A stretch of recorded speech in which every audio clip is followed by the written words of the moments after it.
चलिए अब good evening all of you. पिछले क्लास में हम लोग जो टेस्ट लिया गया था, जैसे 9 तारीख को आपका टेस्ट हुआ था डाइजेशन एंड एब्जॉर्प्शन का, यानी पाचन और अवशोषण का।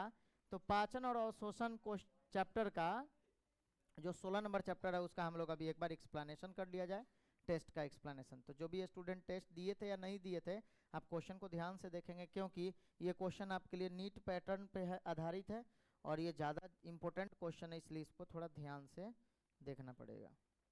चलिए, इसमें सबसे पहले बात क्वेश्चन है the major component of our food are, यानी हमारे भोजन के प्रमुख घटक या मुख्य घटक कौन कौन से हैं। इसका मतलब हो गया हमारे भोजन के मुख्य घटक कौन कौन से हैं।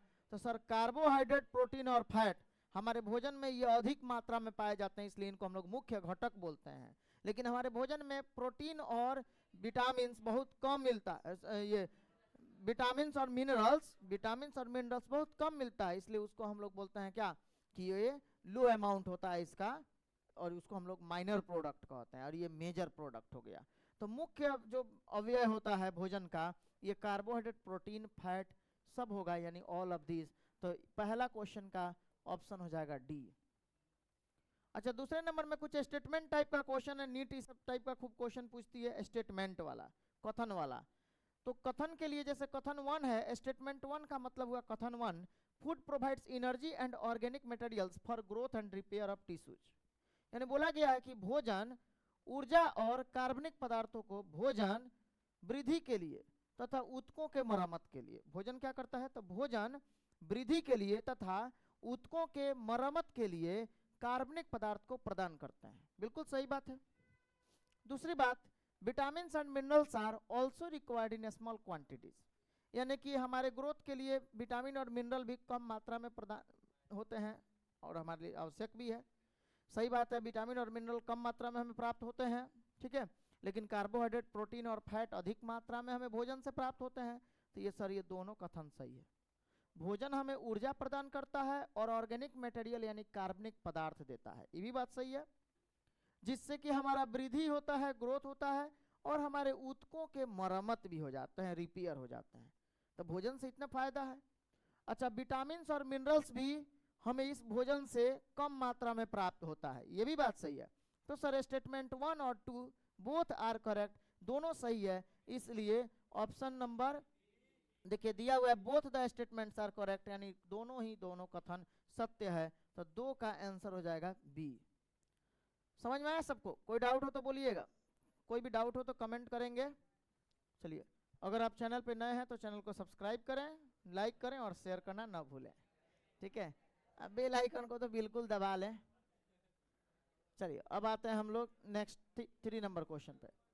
3 नंबर क्वेश्चन है, सिलेक्ट द इनकरेक्ट स्टेटमेंट, यानी कि गलत कथन का चयन करना है कि इनमें से गलत कथन कौन कौन सा है। देखिए sir, food is one of the basic requirement of all living organisms, यानी भोजन, सुनेंगे जरा ध्यान से, इसमें कुछ दिमाग आप भी लगाइए, साथ ही साथ केवल बात नहीं करें। बोला गया है food is one of the basic requirement of all living organism, यानी सभी सजीवों के लिए भोजन मुख्य रूप से आवश्यक होता है। सबसे मुख्य समझिए कि सभी सजीवों का आधार जो है ये फूड होता है। जितने भी सजीव हैं, सभी सजीवों को क्या आवश्यकता होता है जी? सर, भोजन की आवश्यकता पड़ती है, सभी सजीवों को भोजन की आवश्यकता होती है, यानी आवश्यक होता है। बिल्कुल सर, सही बात है, भोजन के बिना कहाँ कोई जीवित रह सकता है। दूसरी बात, the water we take in play an important role in our metabolic reaction and it prevents from dehydration of the body. इसका मतलब हो गया, जो हम लोग पानी लेते हैं ये हमारे लिए, हमारे उपापचयन क्रियाओं में बहुत ही महत्व रोल अदा करते हैं, और साथ ही साथ ये बचाते हैं, प्रिवेंट करते हैं, किससे? डिहाइड्रेशन से, यानी निर्जलीकरण से, ताकि हमारे शरीर में पानी का कमी नहीं हो, ठीक है। तो सर, ये कथन बी भी सही है। अरे पूछ क्या रहा है? अच्छा, गलत पूछा, इनकरेक्ट स्टेटमेंट पूछा हुआ है। ए और बी तो सही है। बी नंबर में, bio macromolecule in food can not be utilise by our body in their original form, यानी भोजन में जो बायो मैक्रोमोलिक्यूल होते हैं, बायो मैक्रोमोलिक्यूल मतलब हुआ जैव अणु जो होते हैं, जैव अणु। तो सर, ये यानी कि भोजन में जो जैव अणु होते हैं, हम उनके वास्तविक रूप में उन्हें ग्रहण नहीं कर सकते हैं। भोजन में जैसे carbohydrate, protein, fat, vitamin, mineral ये सब अगर है, कोई किसी से बोलिए कि आप भाई थोड़ा सा कार्बोहाइड्रेट चावल में से निकाल के दीजिए, तो क्या करेगा, चावल चबाएगा, चबा के वोमिटिंग करेगा, तब कहीं उसमें से आपको अवशोषण करना पड़ेगा। बस समझ रहे कि नहीं।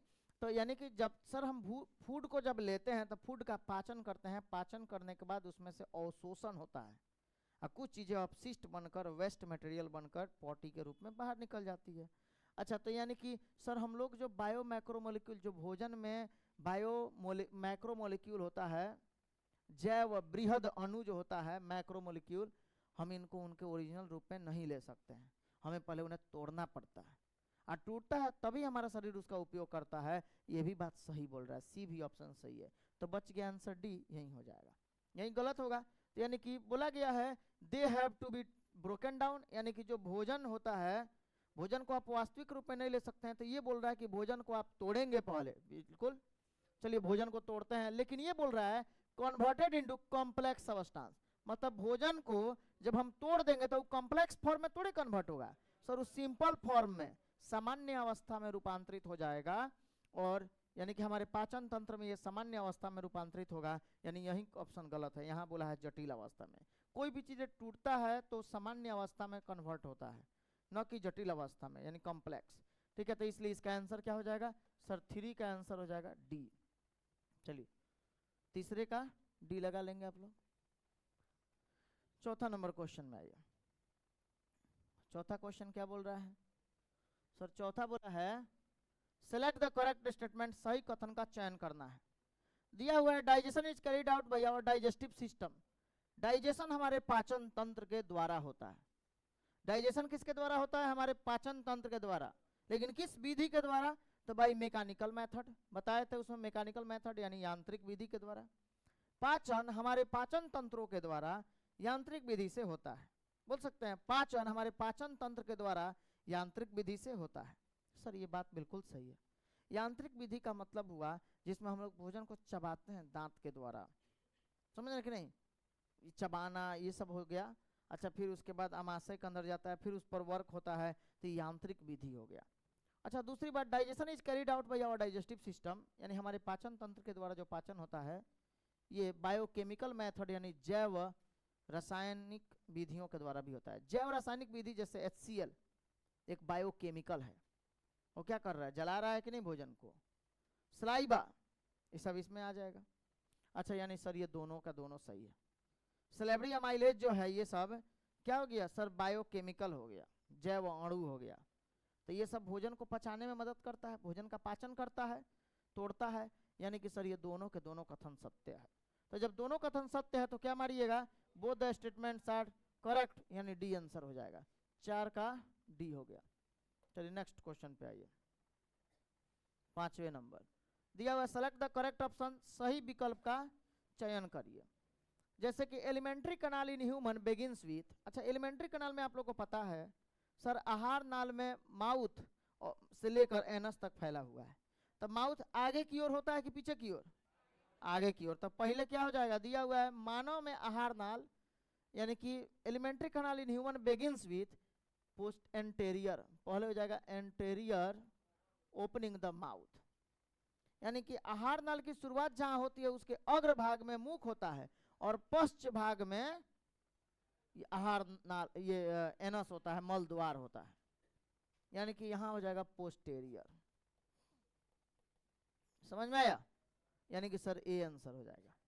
पहले एंटेरियर, एंटेरियर मतलब होता है अग्र भाग, और उसके बाद पोस्टेरियर, पोस्टेरियर का मतलब होता है पीछे। ठीक है, अच्छा आगे बढ़े हम लोग। चलिए नेक्स्ट क्वेश्चन में आइए। सर इस teeth is embedded in a socket of jaw bone, जब दांत जबड़े के सांचे, जबड़े के बने हड्डी में, हड्डी के सांचे में धंसा हुआ हो तब उसको हम लोग क्या बोलते हैं सर, उसको कहा जाता है थीकोडंट, तब उसको थीकोडंट कहते हैं। दांत जब जबड़े के हड्डी के सॉकेट में यानी खांचे में धंसा हुआ हो तो उसको थीकोडंट कहा जाता है। मानव का दांत जो होता है थीकोडंट होता है, ये बात भी आप लोग को बताया गया, यानी 6 का सी हो जाएगा, 6 का सी। ठीक है, चलिए 7वें नंबर में आते हैं। Dental formula of adult person is, यानी कि वयस्क व्यक्ति का दांत सूत्र क्या होता है सर, व्यस्त यानी कि वयस्क व्यक्ति का दांत सूत्र 2123/2123 एडल्ट का होता है, 2123/2123। ठीक है, हो जाएगा। चलिए उसके बाद यानी 7 का सी कर लेंगे। 8 नंबर में which of the following is required in small quantities. Small quantities में आवश्यक होती है, छोटी मात्रा में आवश्यकता होती है किसकी, विटामिन और मिनरल। तो इसमें देखिए क्या है सर, केवल विटामिन है, ये ऑप्शन हो जाएगा। बात समझ में आया? अच्छा 8 का ए हो जाएगा। 9 नंबर में आइए sir, number of premolar in adult and young one. Young one का मतलब होता है संतान। वयस्क में और संतान में प्रीमोलर कितने होते हैं? अगर आप मान लीजिए किसी के संतान की बात कर रहे हैं, मतलब कि यंग वन मतलब हो गया बच्चा, शिशु, संतति, तो पहले तो सर संतान में कोई दांत नहीं होता है, 0 मान लेंगे उसका। नहीं तो अगर ये सोच रहे हैं कि 2 साल का, 4 साल का अगर है, 5 साल का है, तो इसका मतलब हो गया सर उसका डेंटल फार्मूला हो जाएगा 2102/2102। बच्चे का डेंटल फार्मूला यही ना होता है। तो सर इसमें तो प्रीमोलर जैसे कि आई सी पी एम और एम, तो सर प्रीमोलर तो इसमें क्या होता है, प्रीमोलर इसमें एब्सेंट होता है, 0 होता है। तो यानी कि सर यंग वन जो हो गया बच्चा, बच्चा में तो 0 दांत होगा। चलिए बच्चा का दांत 0, लेकिन पहले कौन है, पहले ये एडल्ट है, तो पहले एडल्ट का बताइए, एडल्ट में कितना दांत होता है, एडल्ट में कौन प्रीमोलर कितना होता है? तो सर एडल्ट का डेंटल फार्मूला 2123/2123। अच्छा सर अब यहाँ पे आई सी पी एम और एम, यानी ये हो गया प्रीमोलर। प्रीमोलर का संख्या ऊपर 2 नीचे 2, 2 2 4, इधर ऊपर 2 नीचे 2, 2 2 4, तो 4 4 टोटल 8, यानी प्रीमोलर की संख्या 8 और बच्चे का संख्या 0, तो यानी कि ऑप्शन हो जाएगा डी। क्लियर है, समझ में आया? अरे नहीं भाई, केवल हिंदी आप लोग नहीं पढ़ी, आप लोग को तो इंग्लिश भी पढ़ाया जाता है ना। यंग वंश, यंग वंश मतलब होता है संतान। नया बच्चा जो होता है ना उसको यंग वंश या ऑफ स्प्रिंग भी कहते हैं। ऑफ स्प्रिंग मतलब संतान होता है, या यंग वंश मतलब भी संतान ही होता है। तो इसलिए आंसर हो जाएगा डी। अच्छा sir, human being forms 2 set of teeth during their life, यानी कि मानव अपने जीवन काल में 2 दांत को बनाता है, 2 दांत को उत्पन्न करता है। कौन कौन से दांत हैं उसमें बताइए? तो सर टेम्पोररी मिल्क यानी अस्थायी दांत, टेम्पोररी मिल्क, और डेसिडुअस टीथ। डेसिडुअस टीथ को हम लोग बोलते हैं मिल्क टीथ, दूध का दांत। आंसर होगा ऐसा, टेम्पोररी मिल्क को यानी अस्थायी दांत को ही तो दूध का दांत कहा जाता है। तो ये दोनों नाम जो है चकमा दिया है यहाँ पे डेसिडुअस टीथ लिखकर, उल्लू बनाया है सिर्फ। मत समझ में आया? टेम्पोररी टीथ मतलब भी अस्थायी दांत हुआ, इसी को तो हम लोग डेसिडुअस टीथ कहते हैं। अच्छा यहाँ पे सर परमानेंट टीथ और एडल्ट टीथ, सर दोनों तो एक ही है। परमानेंट टीथ मतलब हो गया अस्थायी दांत, एडल्ट टीथ मतलब वयस्क का दांत, तो वयस्क में यही दांत तो होता है। उसके बाद है परमानेंट टीथ और डेसिडुअस टीथ। हाँ ये सही है सर, परमानेंट टीथ मतलब हो गया अस्थायी दांत, और डेसिडुअस मतलब होता है यानी कि ये मिल्क टीथ यानी दूध का दांत। तो अस्थायी दांत और अस्थायी दांत, तो ये आंसर हो जाएगा। बस समझ में आया? 2 तरह का दांत होता है ना, मिल्क टीथ और टेम्पोररी, मिल्क टीथ और परमानेंट टीथ। चलिए यानी कि 10 का क्या हो जाएगा सर? 10 का सी हो जाएगा। 11 में आइए, the hard chewing surface.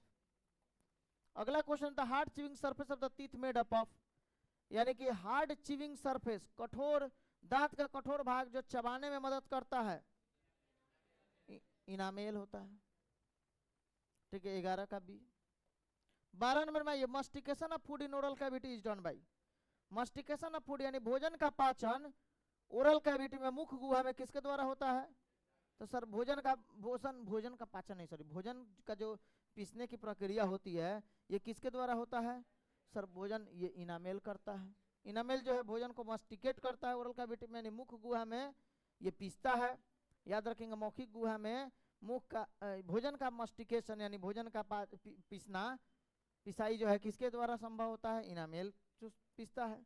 Enamel hard chewing surface होता है, यानी भोजन को चबाने का काम यही करेगा। ठीक है।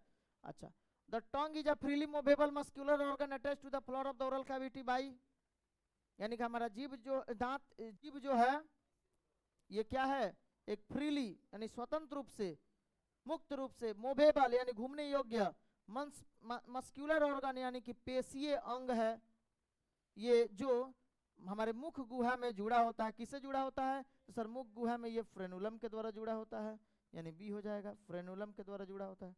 समझ में आया? 13 का बी हो गया। चलिए नेक्स्ट क्वेश्चन पे आइए, 14 नंबर क्वेश्चन।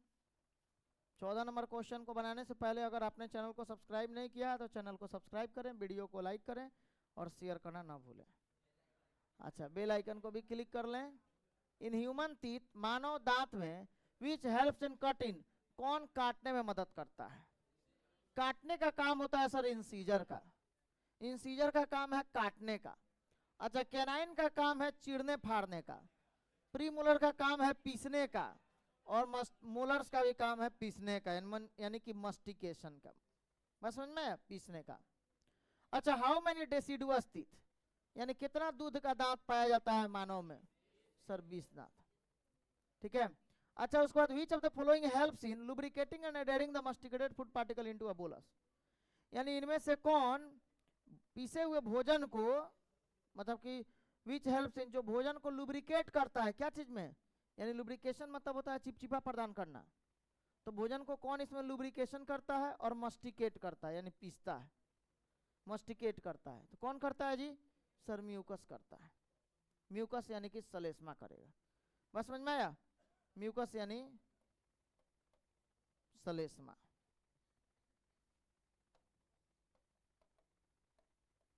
ये पीसने का काम करता है। ठीक है। पीसने का काम नहीं, सॉरी, भोजन जो पिसा गया उसके साथ में यही ना मिक्स होता है तो बोलस बनता है, और उसके बाद ये आगे आसानी से जाने में मदद करता है, आगे की तरफ बढ़ने में उसको मदद करता है, नीचे की ओर जाए।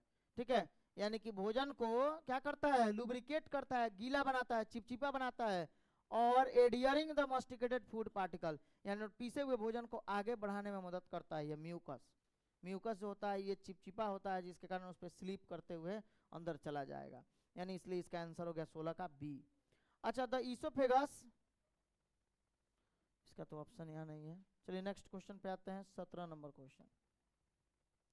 17, हाँ 17 नंबर। द ईसोफेगस, ईसोफेगस क्या है? The oesophagus is a thin, यानी हमारा ईसोफेगस जो है, जिसको फूड पाइप कहते हैं, भोजन की नलिका, तो ये क्या होता है? थीन होता है सर, यानी कि पतला होता है। ठीक है, पतला होता है, लंबा नलिका के समान होता है, विच एक्सटेंड्स, जो एक्सटेंड करता है यानी प्रवेश करता है, आगे की ओर बढ़ता है, एक्सटेंड पोस्टेरियरली, याद रखिएगा, posteriorly passing through the neck, thorax and diaphragm, and leads to J shaped और bag like structure called stomach. देखिए उसमें क्या होता है, हमारा जो ईसोफेगस है, ये आगे की तरफ में ईसोफेगस नहीं गया है, ये है हमारा एयर पाइप, ये सब एयर पाइप हो गया। जैसे आप बोलते हैं तो वाइब्रेशन होता है, तो इसका मतलब सर की फूड पाइप जो है इसके जस्ट पीछे से गया रहता है। इसीलिए बोला गया है कि सर हमारा जो ये आहार नाल है, सर ये हमारा ईसोफेगस जो है, ये ईसोफेगस क्या होता है? Food pipe. सर यह एक पतला सा लंबा सा नलिका है, जो हमारे कहाँ से प्रवेश करता है? जो हमारे गर्दन, नेक, थोरैक्स, ये हो गया। एक मिनट,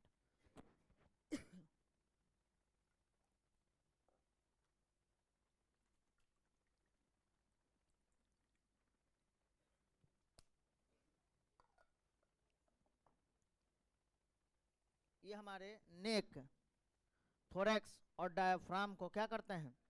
नेक, ये हो गया गर्दन, थोरैक्स यानी वक्ष, अच्छा थोरैक्स और डायफ्राम से होते हुए पीछे की तरफ से जाता है, और जाकर कहाँ प्रवेश करता है? सर अमाशय के अंदर, स्टोमैक में प्रवेश करता है। स्टोमैक पता है, यानी कि एब्डोमिनल कैविटी में, उदर गुहा में ऊपर की ओर बाएं की तरफ में होता है, तो इसलिए इसमें क्या हो जाएगा? ईसोफेगस एक पतला सा लंबा सा नलिका के समान संरचना है, जो पीछे की तरफ से हमारे गर्दन, वक्ष यानी नेक, थोरैक्स और डायफ्राम के पीछे की तरफ से होते हुए अमाशय में प्रवेश करता है, तो इसलिए हो जाएगा पोस्टेरियर। पोस्टेरियर मतलब पीछे की ओर, एंटेरियर मतलब आगे की ओर। बस समझ में आया? तो पोस्टेरियर हो जाएगा, यानी पीछे की ओर से प्रवेश करता है। नेक्स्ट क्वेश्चन 18 नंबर में आइए। Which of the following statements are correct, निम्नलिखित में से कौन सा कथन सही है? Sir, frenulum is the fold by which tongue is attached to the floor of the mouth और ओरल कैविटी। यानी बोला गया है फ्रेनुलम एक वलय है, एक फोल्ड है जिसके द्वारा जीभ मुख्य गुहा के फ्लोर से जुड़ा होता है। सही बात है ये गलत है? सही बात है सर, हमारा जीभ जो है फ्रेनुलम से ही ना जुड़ा होता है, ये सही है। इसमें पूछ रहा है सही कौन कौन है, पहला सही है। दूसरा नंबर में lower surface of the tongue है लिटिल प्रोजेक्शन, बोला गया है जिसको हम लोग बोलते हैं ये, जिसमें से टेस्ट बर्ड स्वाद कलिका निकलती है। बोला गया है जीभ के निचले परत से, जीभ का एक ऊपरी परत हो गया एक निचली परत, तो निचली परत में क्या होता है सर, कुछ छोटे छोटे संरचनाएं होते हैं, उभड़े होते हैं, और उसी को हम लोग, उससे स्वाद कलिका निकलता है। सही है? नहीं सर, ऊपर से ना निकलता है, upper side of the surface, lower side से नहीं, ऊपर के तरफ से निकलता है, ऊपर में ना स्वाद कलिका होता है। ठीक है, तो इसलिए ये गलत है। Pharynx is the common passage for food and air, बिल्कुल सही है। फेरिंग्स जो है ये भोजन और हवा को पास कराने वाला एक कॉमन रास्ता है। अच्छा, अ कनेक्टिव एस्फिंक्टर यानी gastroesophageal regulate the opening of esophagus into the stomach, यानी कि इसोफेगस जब स्टोमक में खुलता है तो इसको एक गैस्ट्रोइसोफेंजियल एस्फिंक्टर होता है और रोधक होता है। यानी जैसे ही इसोफेगस आमाशय में प्रवेश करेगा, तो इसोफेगस आमाशय में प्रवेश करता है तो वहाँ पे कौन होता है? गैस्ट्रो इसोफेंजियल एस्फिंक्टर होता है। ये बात सही है, लेकिन इसको कनेक्टिव एस्फिंक्टर नहीं कहते हैं, इसको कहते हैं हम लोग क्या? कार्डियक एस्फिंक्टर। कार्डियक एस्फिंक्टर, एक कार्डियक एस्फिंक्टर होता है जिसको गैस्ट्रो इसोफेंजियल एस्फिंक्टर कहते हैं, या इसी को मस्कुलर एस्फिंक्टर बोल देता तो सही होता। मस्कुलर एस्फिंक्टर वहाँ लिखा हुआ है, तो ये भी सही होता, लेकिन ये गलत। तो सर ये हो जाएगा सिर्फ ऑप्शन डी, 1 और 3 यही सही है। ठीक है, सुधार लेंगे।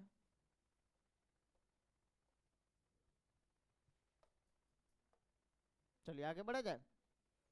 नेक्स्ट क्वेश्चन पे 19 नंबर, बोला है sir oblique muscles are present in, यानी ऑब्लिक मसल पाया जाता है किसमें पाया जाता है जी? सर ऑब्लिक मसल जो है ये पाया जाता है किसमें? सर स्टोमैक में पाया जाता है। Oblique muscles are present in stomach, oblique muscles stomach में आमाशय में पाया जाएगा।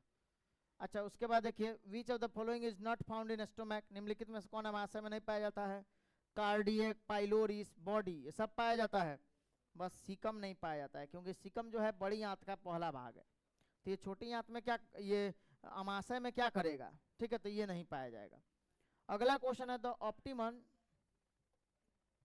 अगला क्वेश्चन समझिए 21 नंबर। 21 नंबर क्वेश्चन है the optimum pH for the enzyme salivary amylase, यानी एंजाइम लार अमाइलेज, सैलिब्री अमाइलेज का पीएच मान कितना होना चाहिए? 6.8। तो आप लोग को पता है सैलिब्री अमाइलेज का पीएच मान जो होता है 6.8 होता है। अच्छा, Brunner's gland are found in which of the following layer, यानी ब्रूनर की ग्रंथियां, ब्रूनर ग्रंथि निम्नलिखित में से किस पे परत में पाई जाती है? किस परत में पाया जाएगा? बोलिए। सब म्यूकोसा ऑफ ड्यूडेनम हो जाएगा। ये बात सीधा आप लोगों को पढ़ाया गया है, सब म्यूकोसा ऑफ ड्यूडेनम, यानी ड्यूडेनम के, ड्यूडेनम क्या है? छोटी आंत का पहला भाग, तो ड्यूडेनम के सब म्यूकोसा भाग में ब्रूनर्स ग्लैंड पाया जाता है। ब्रूनर्स ग्लैंड कहाँ पाया जाएगा? तो सब म्यूकोसा के, क्या बोलेंगे? ड्यूडेनम के, सॉरी ड्यूडेनम के सब म्यूकोसा भाग में, ये बात याद रखिएगा। नेक्स्ट क्वेश्चन है bile juice is stored in which organ of human body, मानव शरीर के किस अंग में ये बाइल जूस यानी पित्त रस स्टोर होता है? तो सर ये हो जाएगा गॉल ब्लैडर यानी पित्ताशय में, इसका मतलब हुआ पित्त की थैली में। ठीक है, चलिए आगे क्वेश्चन पे आइए। 24 नंबर क्वेश्चन, 24 नंबर है the vermiform appendix is situated at the junction, ये जो अपेंडिक्स है ये कहाँ मौजूद होता है? किसके किसके बीच में, मतलब किसके किसके जंक्शन के पास होता है?